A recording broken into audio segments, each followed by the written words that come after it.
تھک گئے ہو؟ دیکھو پریشان مت ہونا، وہ اپنے بندے کو مسلسل تکلیف میں نہیں رکھتا، راحتیں جلد نصیب ہوں گی۔ اللہ کا شکر ادا کرنے کی عادت ڈالو، بے شک اس نے ہمیں بے شمار نعمتوں سے نوازا ہے۔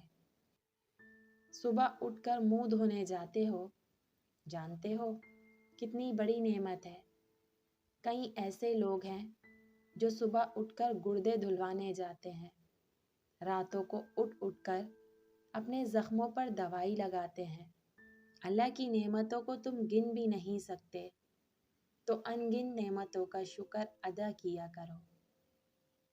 جب مصیبت میں بھی پریشانی نہ ہو تو سمجھ لو کہ اللہ کی پناہ میں ہو، اور جب راحت میں بھی پریشانی ہو تو سمجھ لو کہ اللہ کی پکڑ میں ہو۔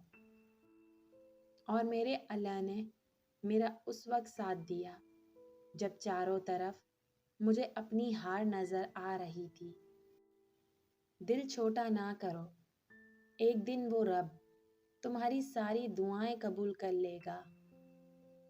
دیکھنا ایک دن تم شکر کے سجدے میں ہوں گے اور آنسوؤں سے تمہارا چہرہ اور جائے نماز بھیگ چکی ہوگی، اور تمہیں سمجھ نہیں آئے گا کہ کس طرح اللہ کا شکر ادا کروں۔ اللہ تو چھوٹی سی چیونٹی کا حق بھی ضائع نہیں جانے دیتا۔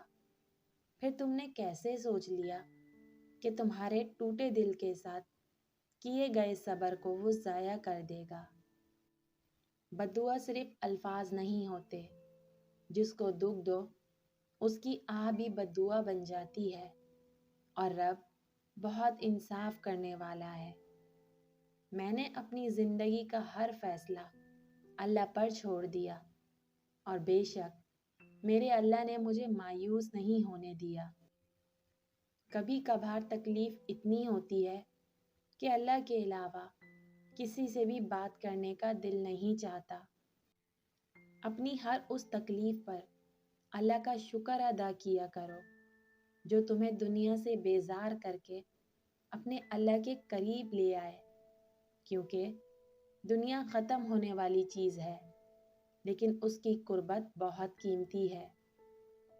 یہ دنیا ایک درسگاہ کی طرح ہے، ہم سب کا الگ الگ امتحان ہو رہا ہے، اور اس درسگاہ کا فقط ایک ہی استاد ہے، اور وہ اللہ ہے۔